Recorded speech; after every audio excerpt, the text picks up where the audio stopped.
Hi everyone, Robbie Gasper here, your new co-host of the Katalis Podcast.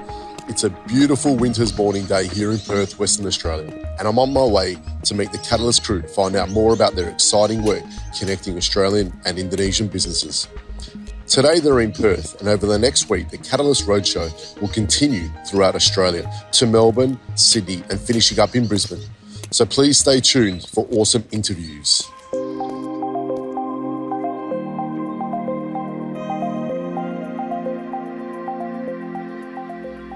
Good morning, listeners. We are joined today here by Paul Bartlett, Director of Katalis. Paul, welcome to the podcast. Thank you for having me. 4 cities, 5 events, 7 days. How are you feeling? We're feeling very happy about things, Robbie. Thanks for asking. It's been a really great opportunity for us to come to Australia, to engage with businesses across the country. Had great turnouts in all of the cities, really good conversations, and really just connected with a load of businesses in a lot of different sectors. Fantastic. Could you tell us any key highlights from this trip? I think in general, just the positive engagement throughout. I mean, we've had packed houses in Melbourne, Sydney, Brisbane. We had good conversations in Perth.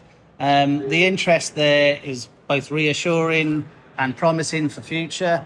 We've got a number of years left on the program, so we're really looking to identify new business opportunities and new in new sectors. And I think we've been able to do that on this trip, at least get initial conversations going. So for us, this is a big highlight. Paul, really appreciate your time and keep up the awesome work. Thanks, Robbie. Nice to speak to you.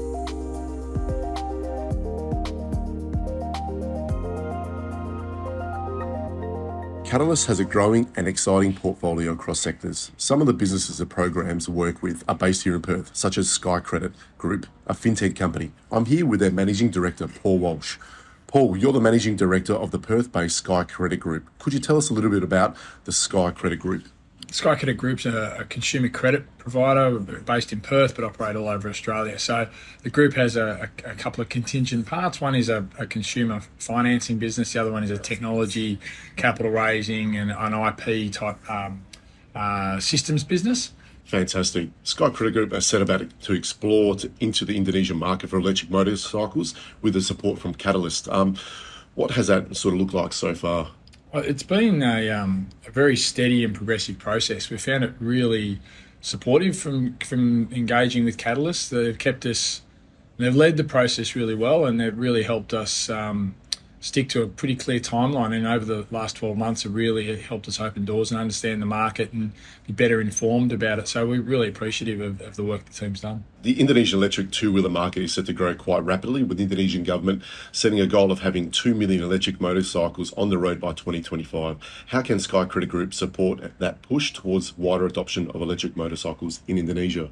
Yeah, we understand some of the market dynamics at the moment. You've got some incumbents in that market as well, and who supply and finance the vehicles, and they're being slow to move. And if we can provide an alternative finance arrangement that might help part of the market adopt EV vehicles, then fantastic. And the study's all about how transferable our IP is and what can we do to help in that.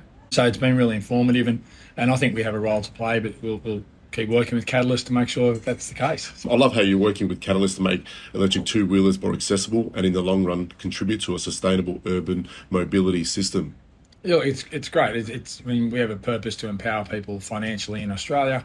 If we can do that in other markets and have a bigger social impact in that environmental impact, then it's a really exciting future.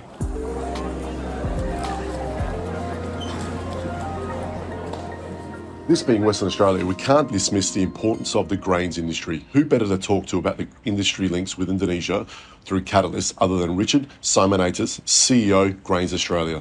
Richard, great to see you here today. Earlier this year, Grains Australia launched a new program in partnership with Katalis and the Australian Export Grains Innovation Centre, or AGIC, that will support knowledge exchange between Australia and Indonesia. Can you tell us a little bit more about that? Yeah, so there's a project being built.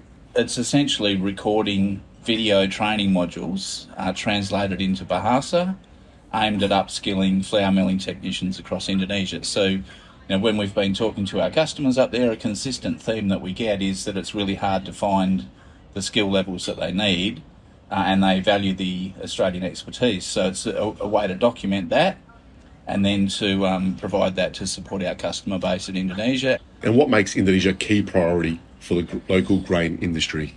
Yeah, the relationships are long-standing. Part of what we're trying to do now is to change the relationship with Indonesia away from being just our biggest market to it's more than a market, and really deepen the relationships, equip the next generation with the connections that they need to be able to take our industry forward for another 30 years together. And when we sit down to do the next free trade agreement, these will be the people that are across the other side of the table from us. So, getting the soft skills piece, the soft diplomacy piece right now, in anticipation of an increasing transactional relationship in the future is important. Fantastic. Thanks for your time, Richard. Hello from Brisbane. Still with me, Robbie Gaspar. August is generally a busy month for those in the Indonesia-Australia space, with the Indos conference taking place. With Katalis in town this year, I got to catch up with some of the businesses they're working with. That includes Marshall Pribadi, the CEO of Privy. For the listeners out there, Privy is a market leader in digital trust with 37 million verified users and over 2,200 plus enterprise customers in Indonesia. Baba, congrats on the recent opening of your new office in Sydney. Could you tell the listeners how this opportunity to expand into Australia came about? Okay, well, so before the pandemic, so it's around 2019, I got an invitation from the Australian Embassy to have a short course Australian Awards. It was held in South Australia, Flinders University. The short course was in startup ecosystem, right? And there they took me to a lot of startup incubators, accelerators. They arranged meetings with Australian investors, Australian startups, and they also introduced to several benefits of investing in Australia. So I got to talk to my co-founders, to my board, and initially they were like, really? We're going to expand to Australia? But eventually they got convinced, yeah, because they really see that how Australian government is really welcoming us here. Australia is giving us full support. The state government is giving us full support. And the Katalis also co-invest in our market entry reports, which is a significant one, $300,000. So that's why our investors give a go for us to have a full-scale investment in Australia. Fantastic. That's such a great story. What's next on your plan here in Australia? Yeah, so we are also looking to complete our team, especially the product team and IT team. Product team, well, we are looking for experienced talents that have been building enterprise software as a service. While Privy is perhaps right now Indonesia's largest SaaS. So we don't have a lot of places to look for much more talented talents domestically. So we are really happy to get creative and experienced talents from Australia on that matter, enterprise software. And the other one is cybersecurity talents. Of course, it's a shortage everywhere around the world, right? So we are happy to get access to additional talent pools here in Australia. Luar biasa, Bapak. Semoga sukses di masa depan dan sampai jumpa lagi. Terima kasih. Thank you so much.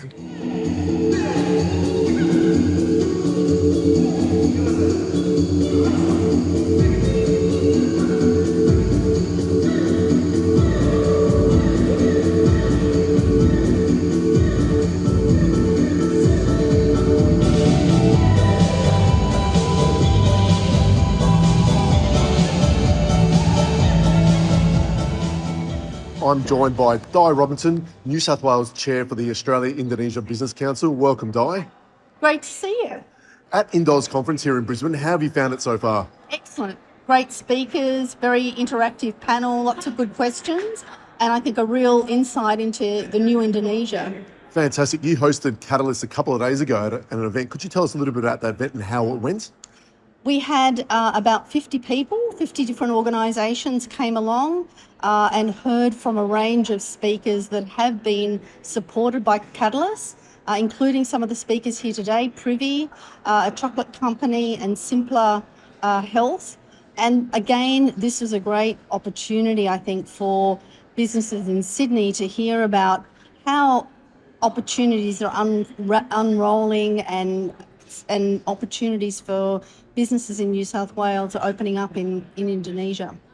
Have you seen this level of interest in Indonesia, during your time working with Indonesia and your experiences with Indonesia?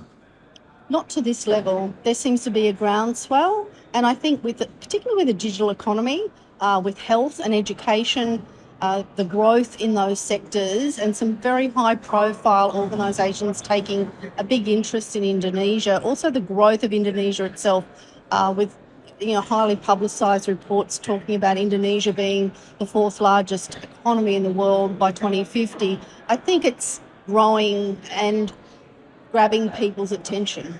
Thanks for your time, Di, and I hope you enjoy the rest of the conference. Thank you so much.